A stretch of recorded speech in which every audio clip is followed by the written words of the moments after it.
actually, what are the things required to build a pump house? What are the standards? For example, in pumps, we used one suction pump and one discharge pump. That is normal. But after that, how it looks? What are the general orientation of one pump house? That is important to know. What are the minimum center to center space for set of pumps? How we good looking and with a well behaved pumping stations we create with all the suitable maintenance arrangements and safety arrangements.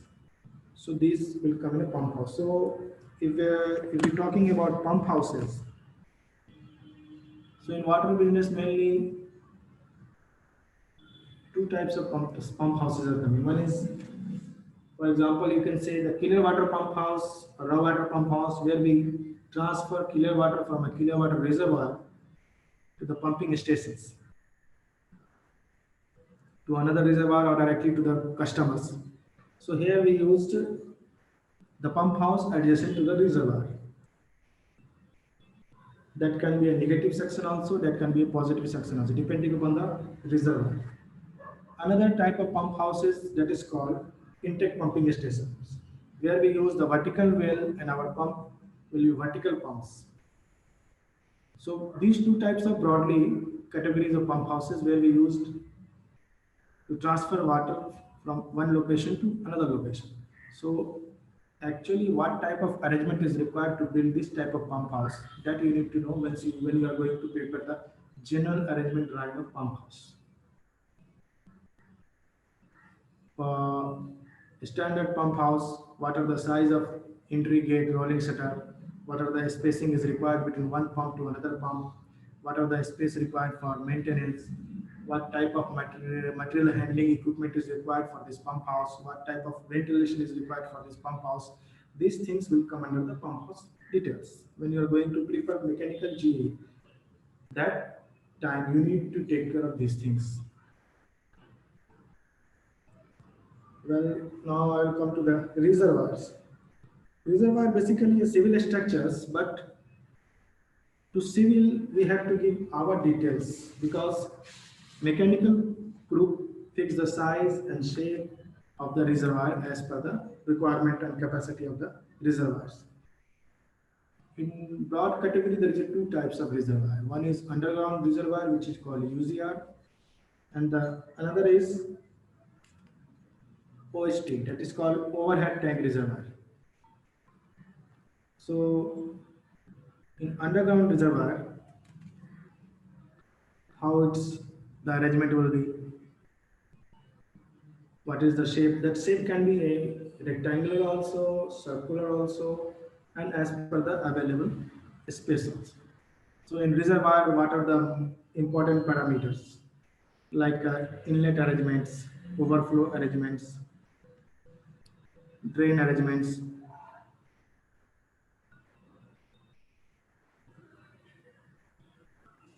and other things.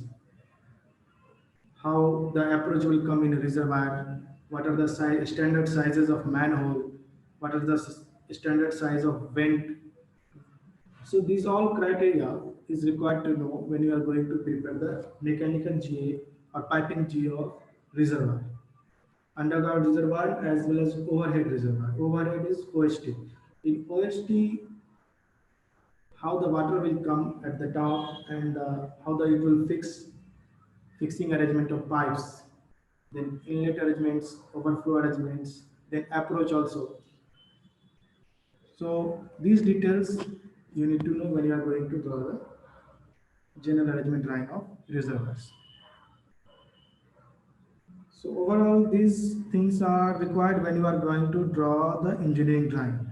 So now I'm coming to the pipe and fittings. Basically, pipe and fittings is the parameters when you are going to draw a piping drawings and piping general arrangement drawings.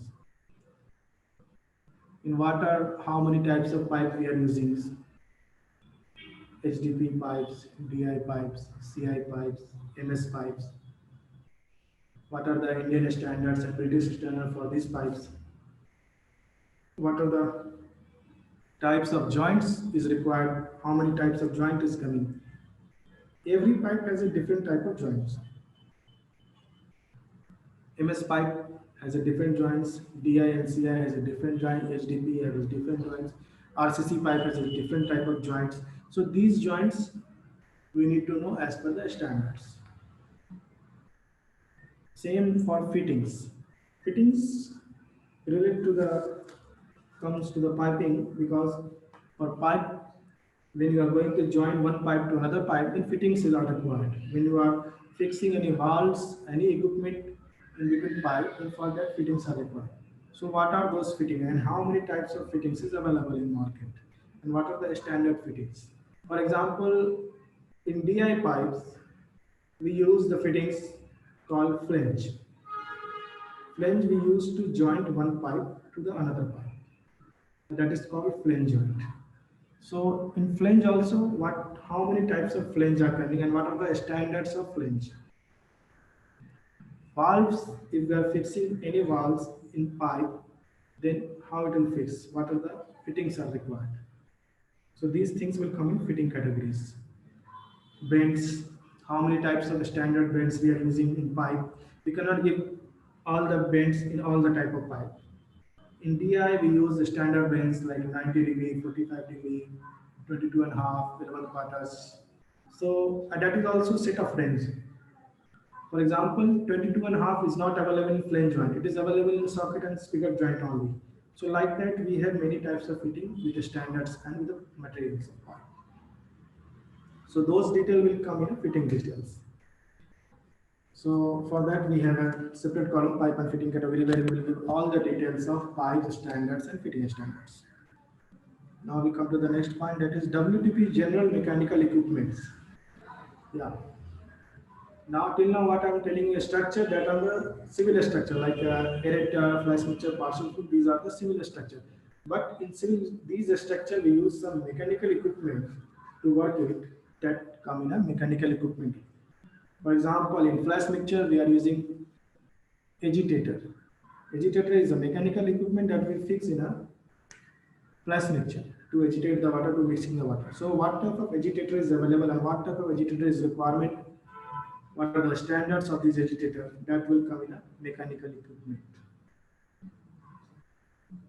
Another will be mechanical equipment valves. How many types of valves we are using for WTP? Sluice valve, butterfly valve. For isolation, which is good. For regulating water, which is good. That application we need to know. Then sluice gate. Sluice gate is also one type of isolation purpose we use in a channel. So that is also come in a mechanical equipment. So there is a various type of sluice gate. So what are the types, what are the standards for sluice gate, what are the terminology and how it is installed in a channel or on the valve, that we need to know.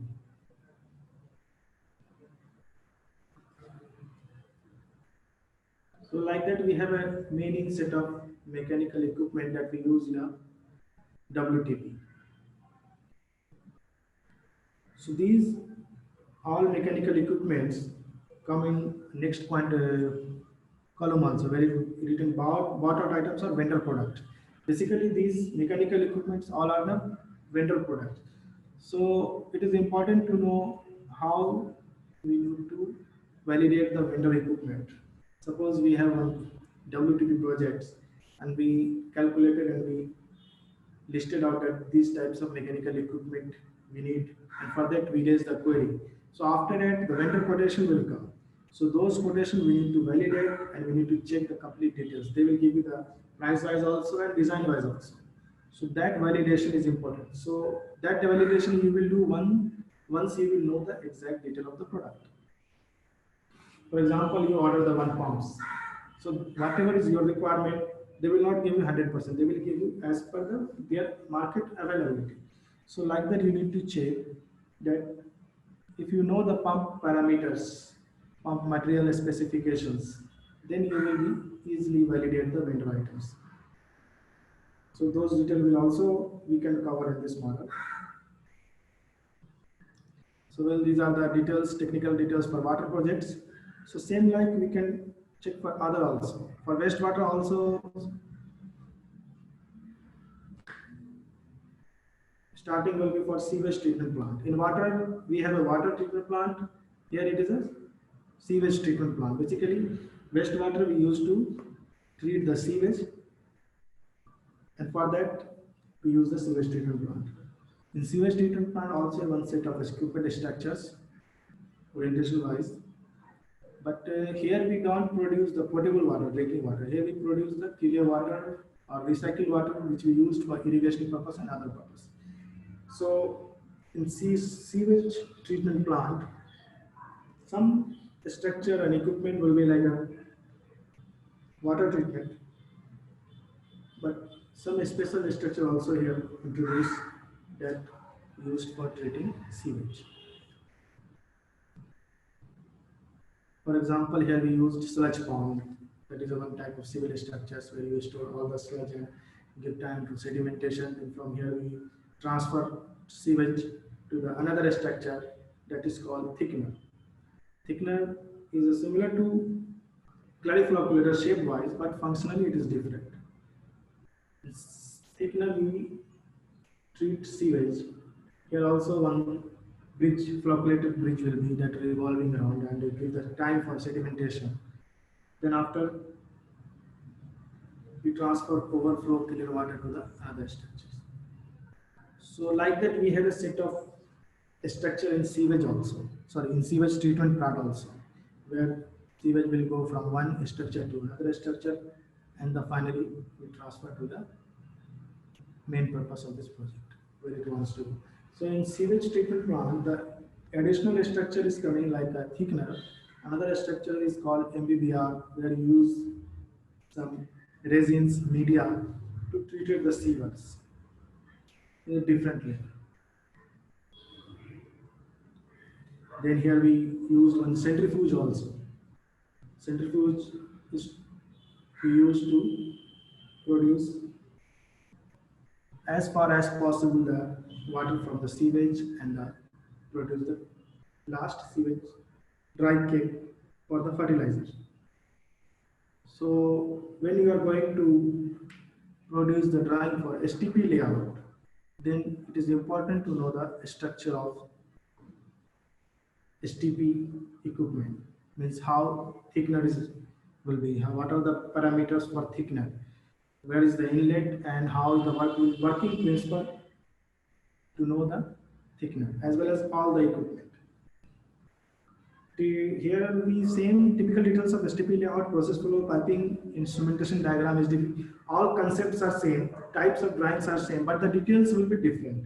Here details will be as per the STP. Process will be the as per the STP. So that will come in a details when you are going to the complete study of sewage treatment plant. So, well, now we come to the overview. STP structures. As I say, STP structure, we use multiple type of structures like a sludge pond,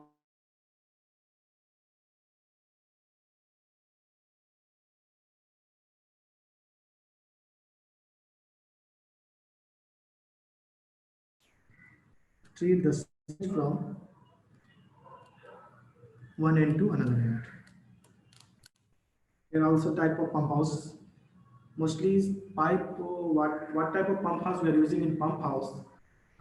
Same here we are using one additional type of pump is also coming, that is called lifting station. Lifting station is nothing, it's just like a manhole.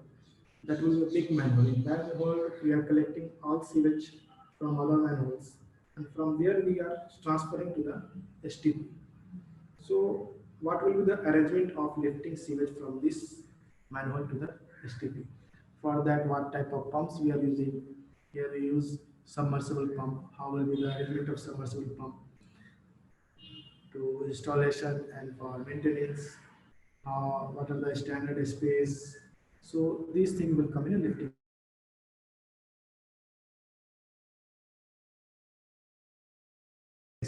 So reservoir is the same. Some basin is additionally like some can be a manhole also, and the wet well call that will be underground vertical sump. Same used for lifting station. Basin is nothing, is just like a pond.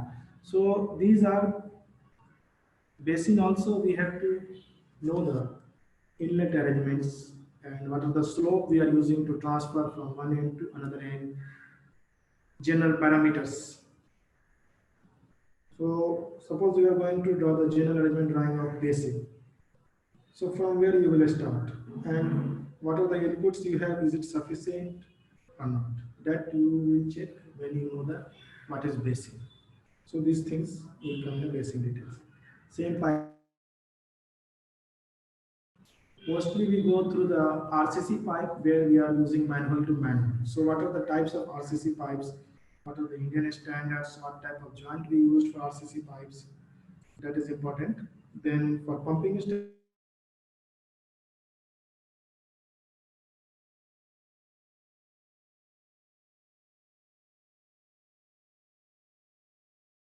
then again STP general mechanical equipment drawing. Water, whatever we have equipments, that is okay. Here some additional equipment will come. For example, I said the thickener. Thickener also one mechanical equipment that is also complete vendor items. So what type of parameters for a thickener? Sometimes thickener will say gravity thickness also. Then one additional mechanical equipment here comes called grid chamber. Grid chamber is a combination of civil as well as mechanical. But we don't produce grid chamber. Basically, we order through bought out items, it's a vendor items. So, what is grid chamber? What is the working principle of grid chambers? And how it works in a sewage treatment plant? That is important to know.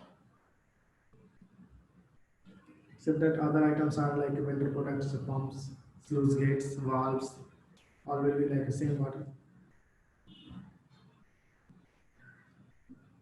So, this was the brief introduction of sewage treatment plant. Now we are moving to industrial water. Industrial water we use to treat industrial water that called effluent treatment plant. In water we treated raw water. In sewage treatment plant we treated sewage. In industrial water we treated effluent water. So that's why we call effluent treatment plant. In effluent treatment plant, the water is coming from industrial outlets that is fully contaminated and carrying lots of chemicals. So for that, we used different type of structures to treat the effluent inside the water. So in effluent treatment plant, basically we treat the chemicals which is coming from the industries. So for that, what type of layout is required? That layout we should know when you are going to draw the ETP layout. 60% it will match with your WTP layout and STP layout, but in process, in intermediate structure will be different. Same oxidation and aeration is required, but the intermediate here we used before clariflocculator thickener. That same thickener that we are using in a STP, gravity thickener. So like that here, concept of pumping and gravity flow will be same, only the equipment will change as per the process treatment. Same here we are using the PFD diagram for showing the process of treatment plant, then instrumentation diagram for showing the instrumentation details, then hydraulic flow diagram showing the gravity details or pumping main details of the plant. In ETPS structure mainly we use channels of aerator, partial flow, then after partial flow flash mixture, and after flash mixture we added here it thickener.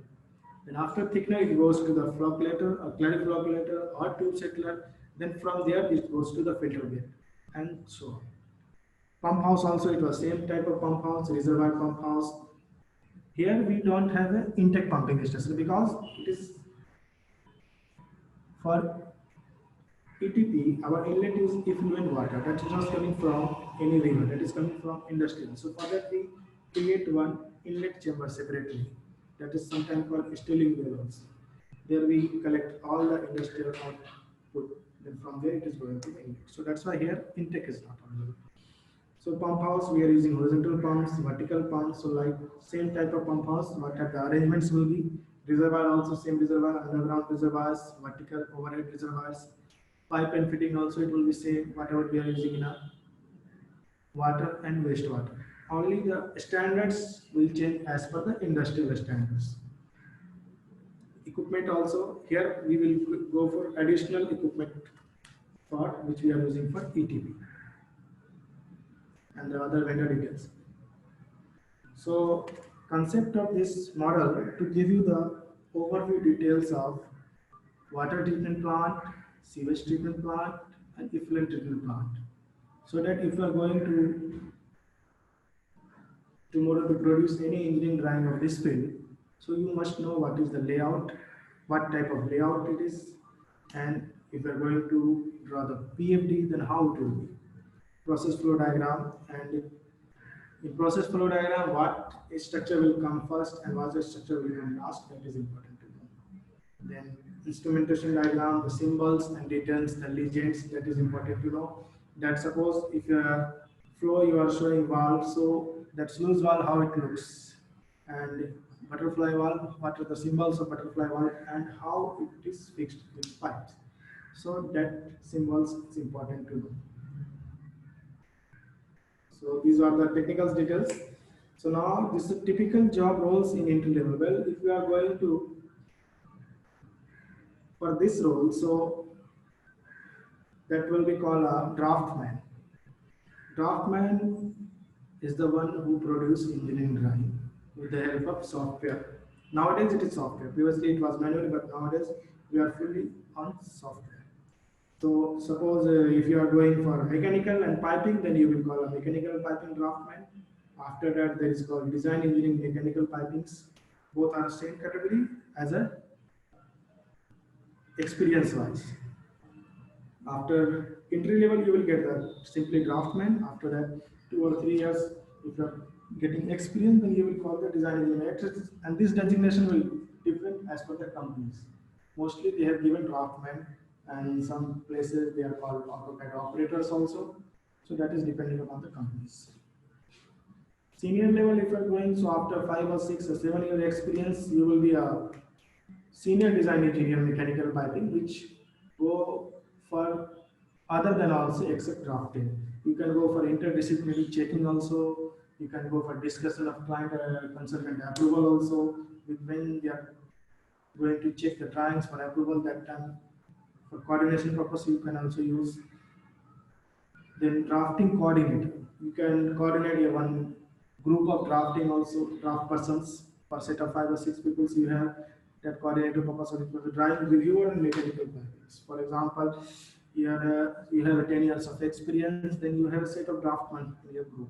So you will be the final one who check the draft drawings before submitting the drawing to the clients. So like that, the roles will vary as per the experience and knowledge. The question is how to get into this domain. Well, the standard is after diploma, people go for AutoCAD. And if you join any company after diploma also, and you want to go in design engineering, so they will put you in suitable AutoCAD draft. If you don't have knowledge of AutoCAD also, they will give you the details of AutoCAD and experience. So basically, for this role, diploma is the eligibility criteria, but you can do through ITI also. You have ITI qualification of mechanical piping, then you have a details knowledge of mechanical piping. Only they need to know the AutoCAD software. So you can get the AutoCAD software of 1 month or 3 months. Then you can start the drafting of this field. Of course, AutoCAD course, and sometimes people do after mechanical also because graduation also, sorry, because this is a engineering field, so you can do after graduation also. Only the required is AutoCAD software knowledge. Other technical knowledge that will you can take from this course, or else you have to take directly from the companies. So these are the top brands where you can use of this model for water, wastewater, and industrial water projects. Other than also, we have lots of companies. Here is L&T Construction, we have Tikobab, Thermex, G Water, Siemens, Voltas, Tata Projects. These are the companies who is doing business in water projects as well as in a wastewater and industrial water also. So wherever the companies who is doing this business, there you can use this model. You use this knowledge. Okay, now I will come to the software. So basically, to do a drafting work and to produce an engineering drawing, these are the basic knowledge of AutoCAD. First, you should know what is AutoCAD's command, how it is open and close, what are the basic commands like view, pan, zoom in drawings, roll details, creating objects like line, you can draw rectangles, create hatches, any size, any shape of size you can create. Then here it is layers. So these are the parameters of software: layers, properties, modifying, blocks, layouts. So once you go to the AutoCAD software, so these are the mandatory things, and this is very basic level. This is just a basic level. Once you will go to the application, you will get the many and many controls and commands to create the drawing. So my purpose for this model to give you the details, because once you know the AutoCAD software and you know the business detail of this water business, then for you it is very easy to get the job in water and wastewater projects companies. You can easily handle the interview because you know the business and you know the structure details, so it will be easy for you.